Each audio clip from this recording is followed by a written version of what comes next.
नमस्कार, आप देख रहे हैं न्यूज वन इंडिया। मैं हूं आपके साथ उन्नति भटनागर। बुलेटिन का आगाज महत्वपूर्ण खबर के साथ, जहां यूपी में एक लोकसभा और 2 विधानसभा सीटों के लिए उपचुनाव हो रहा है और मतदान शुरू। खतौली रामपुर विधानसभा उपचुनाव के लिए मतदान शुरू।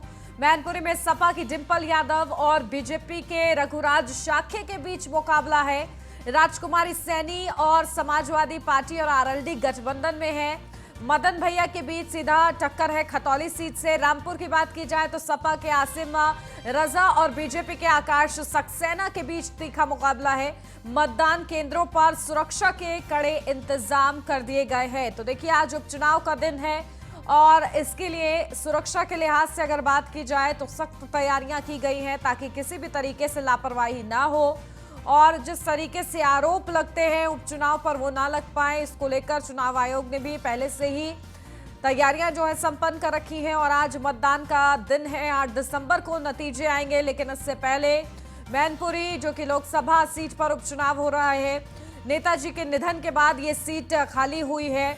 तो वहीं किस तरीके से रामपुर में आजम खां को सजा मुकर्रर होने के बाद 3 साल को उनको सजा हुई, जिसके चलते उनकी विधानसभा सदस्यता रद्द हुई और इसी के चलते रामपुर में भी उपचुनाव हो रहा है, खतौली में भी उपचुनाव हो रहा है। विक्रम सैनी पर मामला चल रहा है और इसी के चलते उनकी पत्नी मैदान में उतरी हुई है।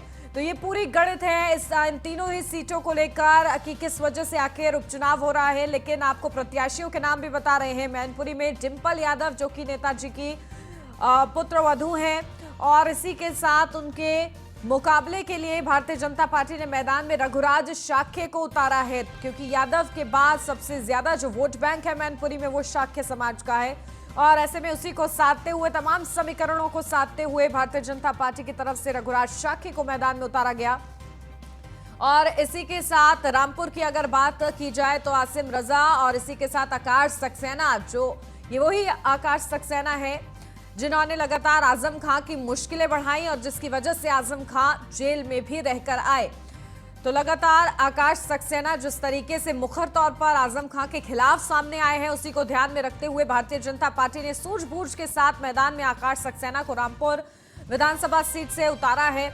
और लोकसभा उपचुनाव में रामपुर में भारतीय जनता पार्टी ने अपना परचम लहराया था, जबकि ये समाजवादी पार्टी का गढ़ माना जाता है। तो ऐसे में चुनौती बेहद ही ज्यादा महत्वपूर्ण है, लेकिन कहीं ना कहीं बीजेपी आश्वस्त है लोकसभा उपचुनाव के नतीजों को देखते हुए, खासकर रामपुर में। अब बात करते हैं खतौली की। खतौली सीट पर का जो गणित है, जहां समाजवादी पार्टी और आरएलडी गठबंधन में है, तो वहीं भारतीय जनता पार्टी मैदान में उतरी हुई है अकेले ही। और ऐसे में किस तरीके से, क्योंकि 2017 में भी भारतीय जनता पार्टी का कब्जा रहा और लगातार भारतीय जनता पार्टी खतौली सीट पर पकड़ बनाए हुई है। तो ऐसे में ये दोनों के मुकाबले कम चैलेंजिंग है, लेकिन लगातार बीजेपी ने खतौली में भी जबरदस्त प्रचार प्रसार किया है। तो इन तीनों ही सीटों पर आज मतदान है और 8 दिसंबर को नतीजे सामने आएंगे। मतदान केंद्रों की अगर बात की जाए तो वहां पर सुरक्षा के पुख्ता इंतजाम कर लिए गए हैं। किसी भी तरह की अव्यवस्था ना हो, इसको लेकर विशेष ध्यान रखा जा रहा है। तमाम दिग्गज भी आज पहुंचेंगे, जहां डिंपल यादव के साथ साथ अखिलेश यादव भी पहुंचेंगे और मतदान करेंगे। तो उपचुनाव का ये पूरा संग्राम है और किस तरीके से आज मतदान होता है, बढ़ चढ़कर कैसे हिस्सा लेते हैं मतदाता, ये देखना होगा। और जो बड़े वादे हैं वो वादे जनता को याद रहते हैं आज के दिन कि नहीं, या फिर जनता विकास के बलबूते पर वोट देती है, ये देखना होगा।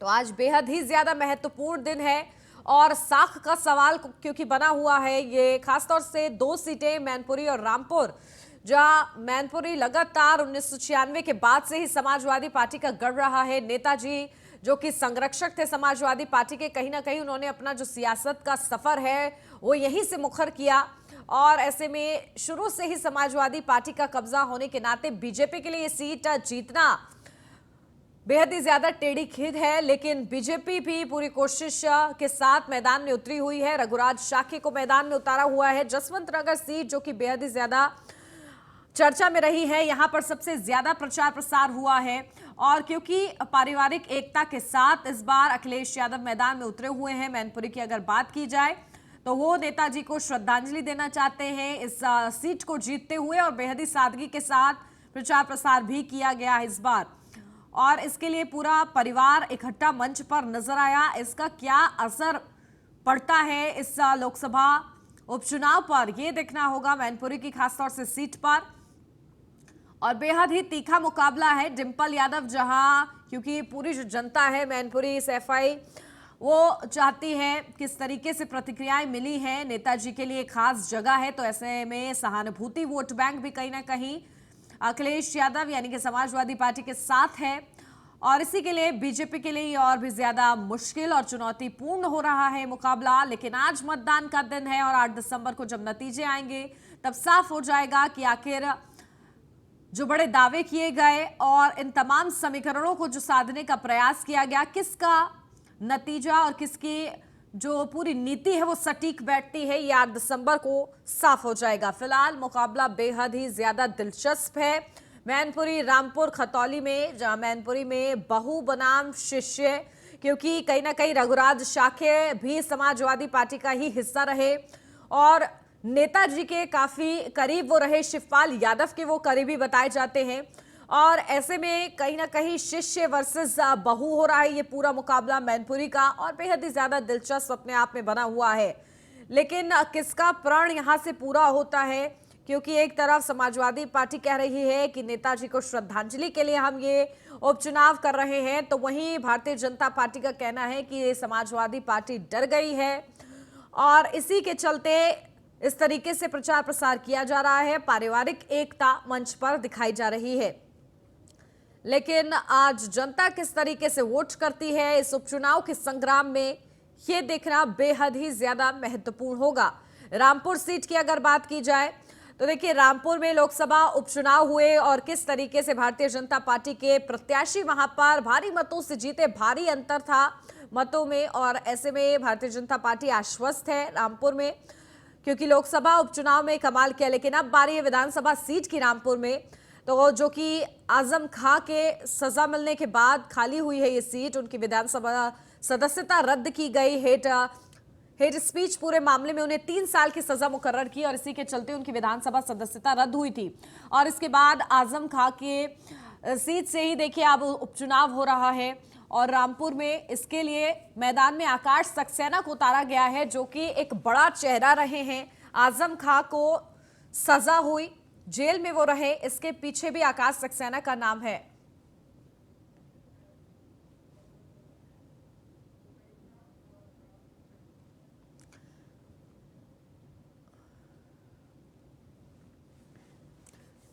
तो देखिए, पूरा आज उपचुनाव का ये संग्राम है बेहद ही ज्यादा दिलचस्प है, जहां एक लोकसभा और 2 विधानसभा सीटों पर आज मतदान हो रहा है और इसके लिए पूरी तैयारियां कर ली गई है। बेहद ही ज्यादा दिलचस्प ये पूरा मुकाबला है। किस तरीके से आज पूरा दिन रहता है, कौन कौन से बड़े चेहरे मतदान केंद्रों पर पहुंचते हैं, अपने मत का इस्तेमाल करते हैं, क्या अपील उनकी तरफ से की जाती है, देखना होगा।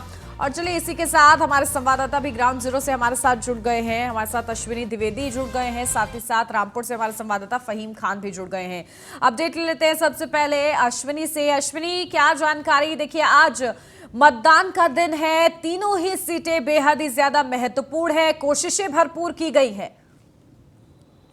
बिल्कुल, आज 3 सीटों के लिए उपचुनाव के लिए मतदान होना, जिसमें ये मैनपुरी की आज जो है लोकसभा सीट के लिए उपचुनाव होना, साथ ही साथ खतौली और रामपुर की विधानसभा सीट के लिए उपचुनाव होना। निश्चित तौर पर आज का चुनाव उपचुनाव कहने के लिए, लेकिन पूरे प्रदेश की नजरें जो है इस समय वोटरों में पड़ी हुई है कि आखिर वोटर जो है, वो जनता है, वो क्या चाहती है। निश्चित तौर पर रामपुर की सीट है जो कहीं ना कहीं आजम खां के लिए आज नाक की सीख बनी हुई है कि आखिर अगर वो आजम खां वहां से चुनाव हारते हैं, ये चुनाव हारते, तो निश्चित तौर पर आजम खां का गढ़ जो कहा जाता था रामपुर उठाया जाएगा, क्योंकि अभी हाल ही में देखा गया लोकसभा का उपचुनाव रामपुर में हुआ था और आजम खां ने पूरी ताकत झोंक दी थी, लेकिन भारतीय जनता पार्टी की जो मेहनत थी, रणनीति थी, उसके सामने उनका कुछ भी नहीं चला और रामपुर की सीट जो भारतीय जनता पार्टी के खाते में चलेगी। और आजमगढ़ की बात करें, आजमगढ़ में भी यही हुआ था। आजमगढ़ के उपचुनाव में भी जो समाजवादी पार्टी का गढ़ था, उसको ढा करके भारतीय जनता पार्टी ने अपना कब्जा किया था। निश्चित तौर पर अब मैनपुरी की आज बारी है और मैनपुरी को लेकर के जिस तरीके से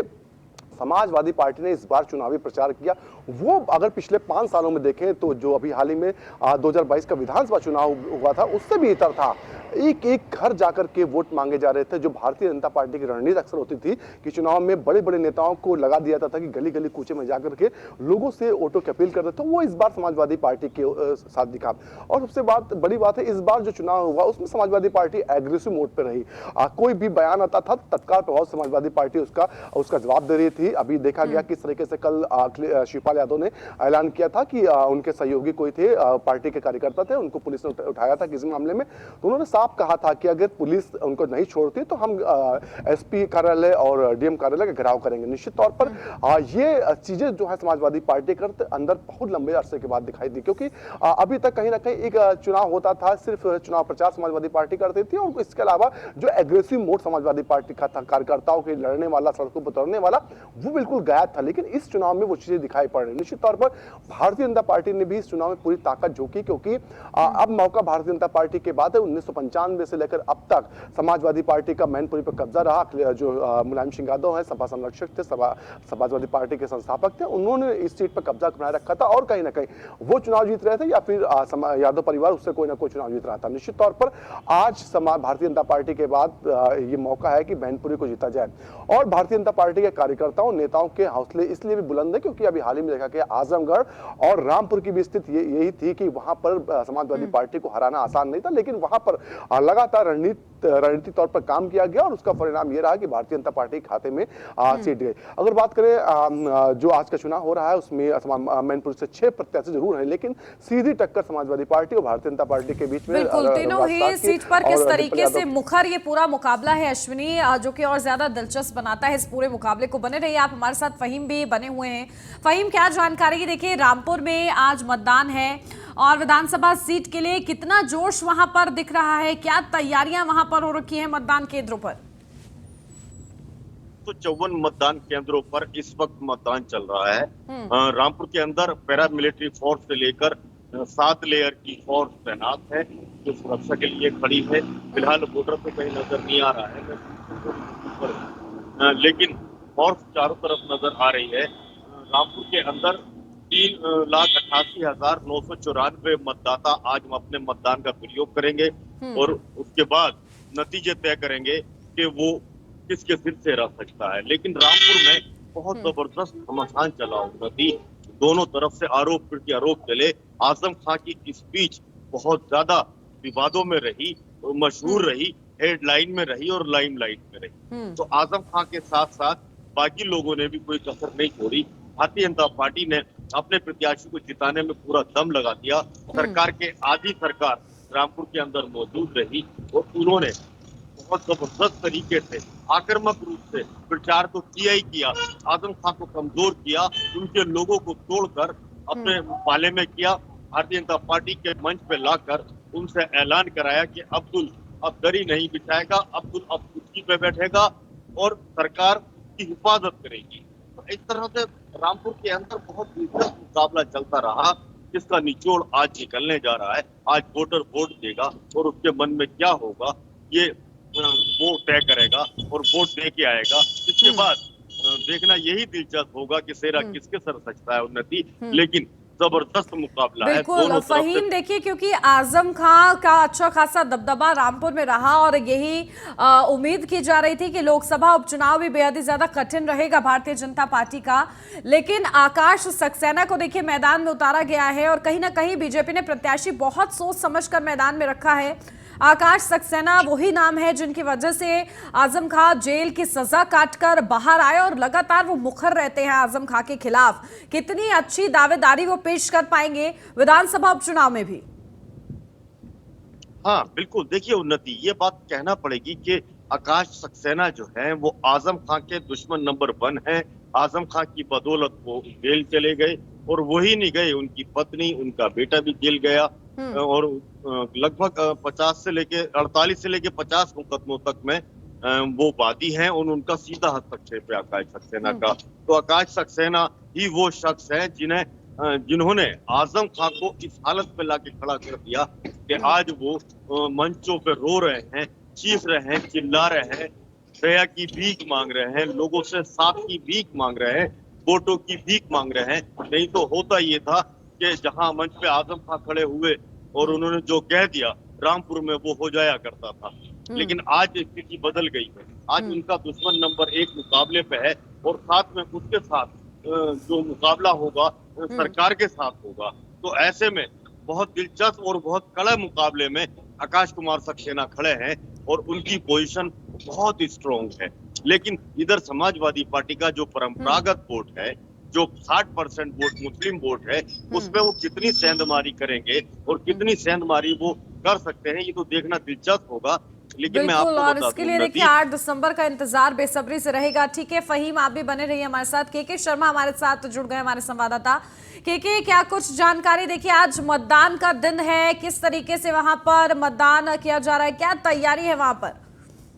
जी मैं आपको बता दूं उन्नति, यहाँ पर पूरा खतौली में जो 6 क्षेत्र हैं जिनमें बुढ़ाना है, चरथावल है, खतौली है, मुजफ्फरनगर है, पुरकाजी है और मीरापुर है, यहाँ पर पुलिस की बहुत चाक चौबंद व्यवस्था है। पीएससी और आरएएफ को तैनात कर दिया गया है क्योंकि कल रात से ही रालोद के कुछ कार्यकर्ताओं को उठा लिया गया था। गठबंधन के खाते में ये सीट आई है और सामने मदन भैया और राजकुमार सैनी है। और जिस तरीके से यहाँ पर उत्तर प्रदेश सरकार के मुख्यमंत्री योगी आदित्यनाथ और दोनों मुख्यमंत्री इस क्षेत्र में आए हैं, वो बताता है कि ये बीजेपी ने अपनी प्रतिष्ठा की सीट बना ली है। और आप यकीन नहीं करेंगे कि जो केंद्रीय मंत्री संजीव बालियान है, उन्होंने इस चुनाव को लेकर जितनी सीरियसनेस दिखाई है, वो लगता है वो उनके प्रेस्टिज के साथ जोड़ दिया है। वहीं सामने मदन भैया है। लेकिन यहाँ पर जो अभी तक हमारे सामने नजारे सामने आ रहे हैं, वो ये बता रहे हैं कि यहाँ पर बहुत कड़ा मुकाबला होने वाला है क्योंकि रालोद के जयंत चौधरी भी यहाँ पर लगातार इनके साथ कन्वेंसिंग कर रहे थे, गांव-गांव डोर टू डोर जाकर कन्वेंसिंग कर रहे हैं। वहीं पर जब एक मुख्यमंत्री और 2 मुख्यमंत्री पहुंचते हैं और केंद्रीय मंत्री और राज्य मंत्रियों की भीड़ लगी रहती है, तो आप समझ सकते हैं कि प्रदेश सरकार ने इस चुनाव को कितना सीरियसली लिया है। राजकुमारी सैनी वहां पर सामने सांकेतिक तौर पर उनको खड़ा किया गया है। सैनी समाज किसी भी तरीके से उनसे दूर न जाए, इस बात का पूरा ध्यान रखा गया है। जो ये 6 क्षेत्र मैंने बताए जिनमें चरथावल है, मुजफ्फरनगर है, मीरापुर है, यहाँ पर सबसे ज्यादा एसिड टेस्ट है बीजेपी का, क्योंकि यहीं से अगर वोट मिल गए तो ये सीट आसानी से निकल जाएगी। वहीं खतौली में सैनी अभी बताए जा रहे हैं कि बीजेपी के साथ है, लेकिन देखना यह है कि इस बार इतने सारे मुद्दों के बीच में ये जो उपचुनाव है वो किस तरीके से बीजेपी के पक्ष में जाता है, क्योंकि सब लोगों की अगर हम बिल्कुल, कहीं ना कहीं देखिए खतौली के लिए बीजेपी आश्वस्त है क्योंकि पहले भी भारतीय जनता पार्टी का शासन रहा है वहां पर, लेकिन उसके बावजूद भी ताबड़तोड़ प्रचार किया गया और उस प्रचार का क्या असर निकलकर मैदान में देखने को मिलता है ये देखना होगा। ठीक है, आप भी बने रहिए के हमारे साथ। अश्विनी, देखिए जो पूरा मुकाबला है वो कहीं ना कहीं साख का सवाल बीजेपी वर्सेस क्योंकि समाजवादी पार्टी हो रहा है, लेकिन अन्य पार्टियां मैदान में नहीं है। इसका फायदा क्या इन तीनों ही सीटों पर मिल सकता है? किस पार्टी के खाते में कितना फायदा जाता नजर आ रहा है? क्योंकि बीएसपी भी मैदान में नहीं है, कांग्रेस पार्टी भी मैदान में नहीं है। जी उन्नति, मुझसे सवाल है। जी अश्विनी, अगर मैनपुरी की बात करें, मैनपुरी की बात करें तो मैनपुरी में कांग्रेस और बसपा चुनाव नहीं लड़ रही, तो ऐसे में जो परंपरागत वोट बसपा का है वो किस ओर जा रहा है, इसको समझना मुश्किल हो रहा है। क्योंकि समाजवादी पार्टी दावा कर रही है कि वहां का जो दलित समाज है, जो core voter Samajwadi Bahujan Samaj party का है, वो उनके साथ है, लेकिन भारतीय जनता पार्टी में उसमें सेन लगाने में जुटी है और उसका कहना है कि उसने उन पर कहीं ना कहीं उनसे ना लिया है और उनको अपने पक्ष में किया। निश्चित तौर पर अगर रामपुर की बात करें तो रामपुर में देखा इस बार आजम खां चुनाव नहीं लड़ रहे। सबसे बड़ा बात यही कि आजम खां चुनाव नहीं लड़ रहा है, आसिम रजा को वहां से प्रत्याशी बनाया गया और कहीं ना कहीं आजम खां के जो समर्थक थे, उनके जो अपने लोग हैं, उनमें भी इसी चीज को लेकर नाराजगी है कि आखिर आसिम रजा ही क्यों और कोई क्यों नहीं हो सकता था। निश्चित तौर पर अभी हाल ही में देखा कि उनके एक सहयोगी थे जो मीडिया प्रभारी भी रहे, उन्होंने भारतीय जनता पार्टी का साथ पकड़ा। उन्होंने एक बयान दिया था कि अब जो मतलब उनका मुस्लिम समाज है वो दरी नहीं बिछाएगा। निश्चित तौर पर यह बयान कहीं ना कहीं वहां आजम खां के लिए मुश्किलें खड़ा कर सकता है, क्योंकि सबसे विश्वसनीय लोगों में से वो थे। यहां तक उन्होंने बोल दिया कि आजम खां के कहने पर अखिलेश यादव के खिलाफ भी बयान उन्होंने दे दिया। निश्चित तौर पर ऐसे में जब वहां पर आसिम रजा लड़ रहे हैं तो कहीं ना कहीं लोगों जो उनके अपने खुद के लोग हैं उनमें नाराजगी खड़े बन रही है कि आखिर आसिम रजा को ही क्यों हर बार टिकट दिया जा रहा है, दूसरा कोई प्रत्याशी नहीं क्या उनके पास, क्या पार्टी उनका कोई और खास व्यक्ति नहीं है। निश्चित तौर पर ये चीजें उठ के आ रही हैं। मैनपुरी में भी यही चीजें हो रही है। डिंपल यादव सामने है, रघुराज साक्य है। कहीं ना कहीं भारतीय जनता पार्टी के लिए एक नुकसान वाली बात है, लोग वहां कह रहे हैं जो लोकल लीडरशिप है कहीं ना कहीं कि लोकल लीडर क्यों नहीं चुना गया, बाहर से लीडर क्यों लाया गया, क्योंकि इससे पहले जो 2019 का लोकसभा चुनाव हुआ था उस दौरान भी साक्य समाज से एक प्रत्याशी था और उसने भी बेहतर पर फाइट की थी। जो मुलायम सिंह यादव के खिलाफ चुनाव लड़ा हो और मात्र 1 लाख से कम से अंतर से हारा हो तो निश्चित तौर पर उसकी भी लोकप्रियता होगी। तो कहीं ना कहीं अंदर खाने में ये चीज भी हो रही है कि आखिर उस व्यक्ति को दोबारा से उस कैंडिडेट को दोबारा से क्यों नहीं लाया गया। निश्चित तौर पर समाजवादी पार्टी अपनी ताकत पूरी झोंके हुए है। जो उपचुनाव हो रहा लगभग 24 लाख वोटर को वोट डालना पूरे उपचुनाव में, तो ऐसे में समाजवादी पार्टी जो है कहीं ना कहीं चाहे वो रामपुर हो चाहे वो मैनपुरी हो, दोनों जगह कल एग्रेसिव बहुत दिखाई दी। देखा गया कि रामपुर में भी जो है उनके कार्यकर्ता थे समाजवादी पार्टी के, वो पहुंच गए एसपी कार्यालय तक, हालांकि उनको लाठीचार्ज तक करना पड़ गया पुलिस को। वही स्थिति रामपुर मैनपुरी में बन रही थी। वहां पर भी शिवपाल यादव ने साफ तौर पर ऐलान कर दिया था कि उनके कार्यकर्ताओं का अगर उत्पीड़न हुआ या फिर पुलिसिया कार्रवाई की गई उन पर, तो निश्चित तौर पर रातों रात जो डीएम कार्यालय है, एसपी कार्यालय, उसका घेराव कर दिया जाएगा। इस तरीके के बयान एंड चुनाव पर के टाइम पर आना, वोटिंग से एक दिन पहले आना, निश्चित तौर पर कहीं ना कहीं जो कार्यकर्ता समाजवादी पार्टी के जो हताश थे उनके लिए टॉनिक का काम करेंगे, क्योंकि पिछले 5 सालों में शायद इस तरीके का बयान समाजवादी पार्टी की ओर से कोई भी नहीं आया। कई बार तमाम जगहों पर देखा गया समाजवादी पार्टी के कार्यकर्ताओं के साथ मारपीट हुई, तमाम जगह हादसे हुए, लेकिन समाजवादी पार्टी की ओर से एक जो टफ स्टेप होता है वो नहीं उठाया गया। और कहीं ना कहीं समाजवादी पार्टी के कार्यकर्ताओं का हताशा का कारण भी ये हो गया, क्योंकि सड़कों के लिए समाजवादी पार्टी जानी जाती थी और पिछले 5 सालों में व्यक्तिगत मुद्दों को छोड़ दे अगर, तो सामाजिक मुद्दों पर कहीं पर भी समाजवादी पार्टी ने जो सड़क का साधन नहीं चुना, ना सड़क पर संघर्ष किया। तो निश्चित तौर पर ये कहीं ना कहीं बिल्कुल, देखिए तकरार बहुत ज्यादा तीखी है और इसी के चलते पार्टियों की गंभीरता भी देखने को मिल रही है अश्विनी कहीं ना कहीं। फहीम, देखिए उपचुनाव की बात की जाए तो उपचुनाव के दौरान कहीं ना कहीं जनता फिलहाल कम जागरूक नजर आती है, लेकिन लगातार मतदान केंद्रों पर किस तरीके से वहां पर फिलहाल भीड़ आप देख रहे हैं, छोटा सा कमेंट।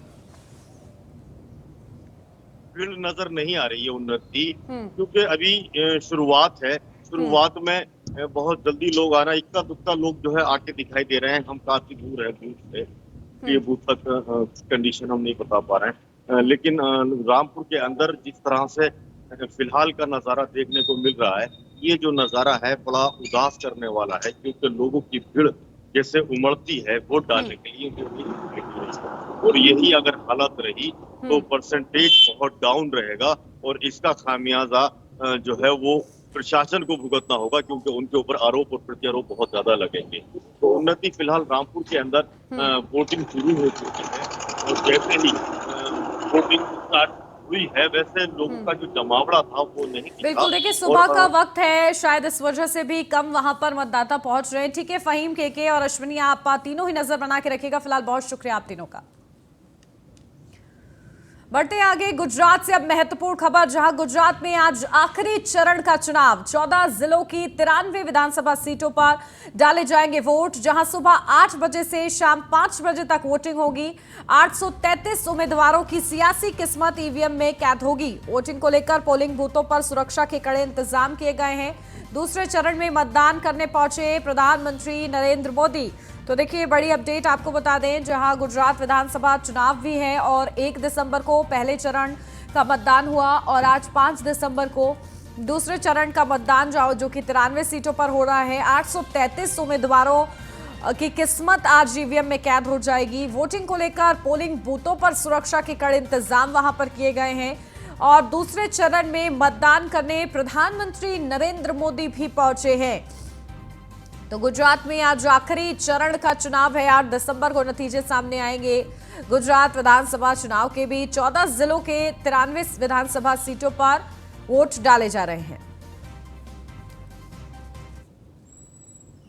और इसी के साथ इस बुलेटिन में फिलहाल बस इतना ही। खबरों का सिलसिला आगे भी जारी, आप बने रहिए न्यूज़ 1 इंडिया के साथ।